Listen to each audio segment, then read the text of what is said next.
Fact number 10। Koala की उंगलियों के निशान इंसानों के इतने करीब हैं कि वे अपराध के दृश्यों को खराब कर सकते हैं। हो सकता है कि कोआला में हमारे साथ बहुत कुछ समान न हो, लेकिन अगर आप उनके हाथों पर करीब से नजर डालें, तो आप पाएंगे कि उनके पास उंगलियों के निशान हैं जो बिल्कुल इंसानों की तरह हैं। वास्तव में वे मानव उंगलियों के निशान के इतने करीब हैं कि ऑस्ट्रेलिया में पुलिस को डर था कि कोआला के उंगलियों के निशान से आपराधिक जांच में बाधा आ सकती है। फन फैक्ट, अगर कोआला अपराध करना चाहते हैं तो दस्ताने पहनना बुद्धिमानी होगी, वरना वे जेल जाएंगे। Fact number 9। प्रेयरी डॉग्स एक दूसरे को चूमते हैं। अभिवादन के लिए प्रेयरी कुत्ते एक दूसरे को चूमते हैं। वे अद्भुत प्राणी हैं और यह व्यवहार कई स्तनधारियों में नहीं पाया जाता है। प्रेयरी डॉग्स के बीच किस करना इंसानों के समान है। वे एक साथ अपने मुंह को छूते हैं और कभी कभी अपनी जीभ को एक साथ दबाते हैं। किस करने के बाद वे एक दूसरे के प्रति स्नेह दिखाते हैं, जैसे खेलना और एक दूसरे को संवारना। यह व्यवहार उनके परिवार समूहों से जुड़ा हुआ है। एक ही समूह के सदस्य एक ही क्षेत्र में निवास करते हैं। ऐसा माना जाता है कि दूसरों द्वारा देखे जाने पर चुंबन और गले लगाने का व्यवहार और अधिक बढ़ जाता है। Fact number 8। जेलीफिश की एक प्रजाति अमर है। यह यौन रूप से परिपक्व होने के बाद अपनी बाल अवस्था में वापस आ सकता है और इसलिए कभी नहीं मरता। अमर जेलीफिश, जिसे वैज्ञानिक रूप से टुरिटोप्सिस दोहर्नी के नाम से जाना जाता है, अब आधिकारिक तौर पर एकमात्र अमर प्राणी के रूप में जाना जाता है। यह पता चला है कि एक बार जब वे एडल्ट हो जाते हैं और रिप्रोडक्शन करते हैं तो वे मरते नहीं हैं, बल्कि खुद को अपने किशोर रूप में बदल लेते हैं। उनके जाल पीछे हट जाते हैं, उनके शरीर सिकुड़ जाते हैं, वे समुद्र तल पर पहुंच जाते हैं और फिर से चक्र शुरू करते हैं। लैबोरेटरी टेस्ट में नियमित रूप से देखे गए सभी वयस्क ट्यूरिटोप्सिस इस परिवर्तन से गुजरते हैं। और सिर्फ एक बार नहीं, वे इसे बार बार कर सकते हैं। इस प्रकार उनकी मृत्यु का एकमात्र ज्ञात तरीका यह है कि यदि वे किसी अन्य मछली द्वारा खाए जाते हैं या यदि उन्हें कोई बीमारी हो जाती है। Fact number 7। फ्लेमिंगो केवल अपना सिर उल्टा करके ही खा सकता है। फ्लेमिंगो एक पैर पर उथले पानी में खड़े होने के लिए जाने जाते हैं, लेकिन अधिकांश लोग इस बात से अनजान हैं कि फ्लेमिंगो ने खुद को कैसे विकसित किया है। उन्हें अपनी चोंच के ऊपर के ब्रिसल्स का उपयोग करना पड़ता है ताकि वे अपने वास्तविक भोजन के साथ साथ मिट्टी और पानी को छान सकें। इसलिए उसे सिर उल्टा करके खाना पड़ता है, अन्यथा वो अपने भोजन को ठीक से छान नहीं पाएगा। Fact number 6। क्या कॉकरोच के 2 दिमाग होते हैं? अगर कॉकरोच का सिर काट दिया जाए तो क्या वो मर जाएगा? कॉकरोच के 2 दिमाग होते हैं। कॉकरोच का एक पारंपरिक मस्तिष्क होता है जो सिर में स्थित होता है और दूसरा भाग गैंग्लिया जो श्वास, गति और बुनियादी तंत्रिका प्रतिक्रियाओं को नियंत्रित करता है, पूरे शरीर में जटिल तंत्रिकाओं के रूप में पाया जाता है। कॉकरोच को सांस लेने के लिए सिर की भी जरूरत नहीं होती है। वे अपने शरीर के प्रत्येक खंड के साथ छोटे छिद्रों से हवा लेते हैं। वे बिना भोजन के पूरे 1 महीने तक जीवित रह सकते हैं। हालांकि शरीर अंततः भूख से मर जाएगा क्योंकि यह अपने एंटेना के बिना कुछ भी नहीं ढूंढ सकता है। उनके सिर पर लगे एंटेना भी कुछ घंटों तक चलते रहते हैं जब तक कि उनकी ऊर्जा खत्म नहीं हो जाती। Fact number 5। डॉल्फिन का दिमाग एक समय पर सिर्फ आधा ही सोता है।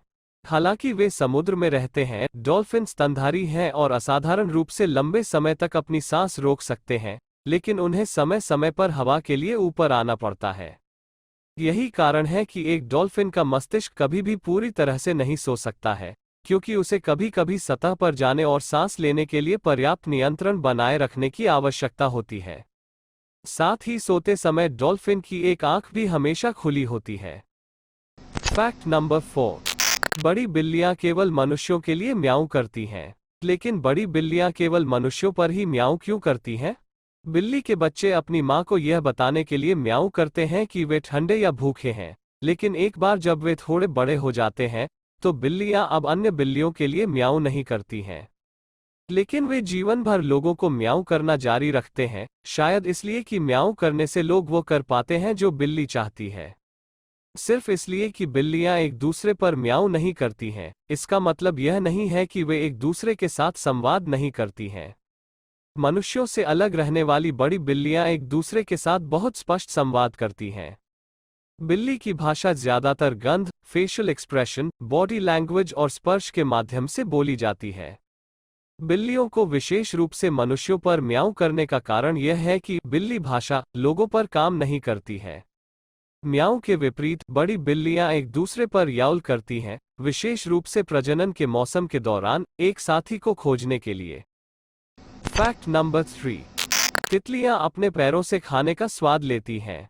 इसका मतलब यह नहीं है कि तितलियां अपने पैरों से खाती हैं, वे बस अपने पैरों से स्वाद लेती हैं।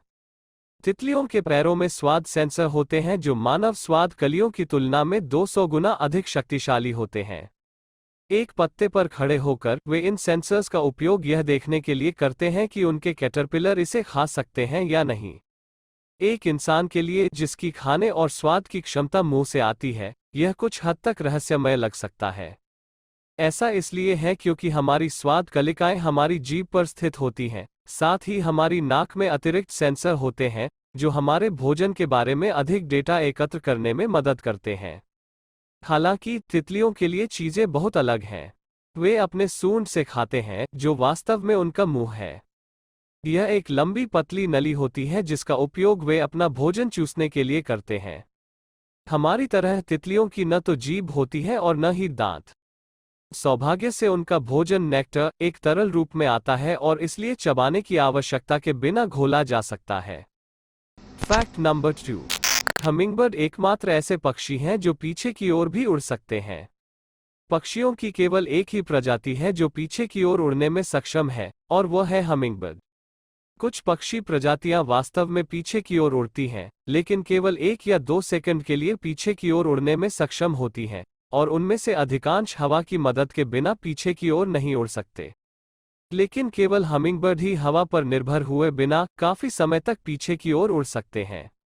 इन पक्षियों में सबसे अनोखी पंख संरचना और मांसपेशियां होती हैं जो उन्हें उच्च स्तर की उड़ान नियंत्रण प्रदान करती हैं, जो अन्य पक्षियों में नहीं होती हैं। हेलीकॉप्टर की तरह ही हमिंगबर्ड सभी दिशाओं में उड़ सकता है, आगे, पीछे, बाएं, दाएं, मंडराते हुए और यहां तक कि उल्टा भी।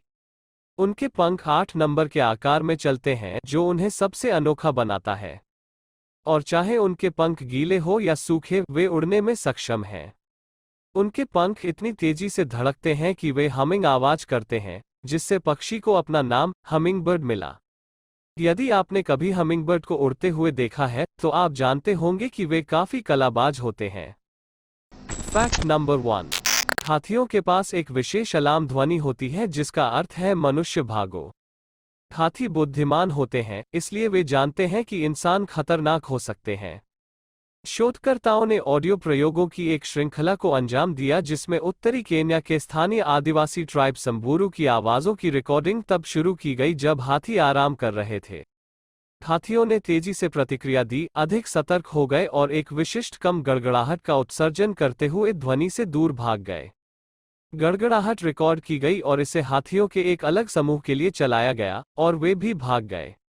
वे हमारी सुनने की सीमा के बाहर भी अन्य धीमी गति से गड़गड़ाहट करते हैं।